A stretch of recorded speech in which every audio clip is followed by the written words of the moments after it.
तर नमस्कार मित्र, तुमच्या सगळ्यांचं स्वागत आहे आपल्या आजच्या एका नवीन ब्लॉग मध्ये. तर आज पहिल्यांदा आपल्या नकुल भाऊला सोडून घेतलं, मग इथं आलो बर्थडे. हार्दिक शुभेच्छा. कुठे नियोजन आज? होय काय भाऊच्या आपल्या पार्टी याची लक्षणं दिसणार म्हणून मी आलो डायरेक्ट घरी. आणि राहिलेला सुरेला अभ्यास काय तर राहिला होता, ते लिखाण करून घेतलं पडदेशी. कारण आपल्याला जायचं होतं संध्याकाळी आपल्या गणूभाऊच्या वाढदिवसाला. असला पाऊस आला तरी आम्ही निघालो डायरेक्ट केक आणायला. रहा नहीं जाता, तड़प ही ऐसी है ना. हे असलं नाव बघून पोरं गल्लीतले जर असले असेल ते ना काय विचारूच नका.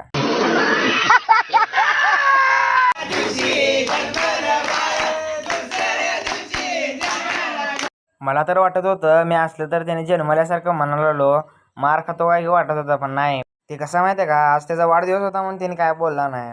आपल्या भाऊच्या बड्डेचा केक ती कापला आणि सगळ्यांसोबत जरा फोटो बिटो घेतले. केक खाऊ घाला सोडून काय चालू होतं वेगळंच. ह्या रंगपंचमीला रंगवली होती बघा, एक साईड तशी रंगवली होती. पार आपल्या गणोभावाला काळा पिवळा पांढरा सगळं करून टाकले होते, त्यात काही विषय नाही. आपल्या गण्या तोंडाला एवढा केक लावला होता नाही पोरा, खायचं सोडून त्याला तोंडाला जास्त लावले होते. भाऊ डायरेक्ट नळावरच गेला. नळावर तो तोंडात पाहिजे दोन घेतला आणि मग नीट गेलो आपण तिथून. मग तिथून आलो आम्ही डायरेक्ट चायनीज खायला. एक चायनीजच्या दुकानात आल्यावर लोड ग बसतं होय. चालू केला की वन साईड हाणाला डायरेक्ट यांनी संपवून टाकला होता लगेच. आपल्या लोडनं तर यांच्याकडे काय लक्ष दिलं नाही, यांची चालू होती भांडणं. आपला लोड तर ओढला पद्धतशीर. आपलं चायनीज ते उरकून घेतलं सगळं आणि नीट निघालो आम्ही घरी. व्हिडिओ आवडला असेल तर लाईक शेअर कमेंट नक्की करा. भेटूया पुढल्या व्लॉगमध्ये. धन्यवाद.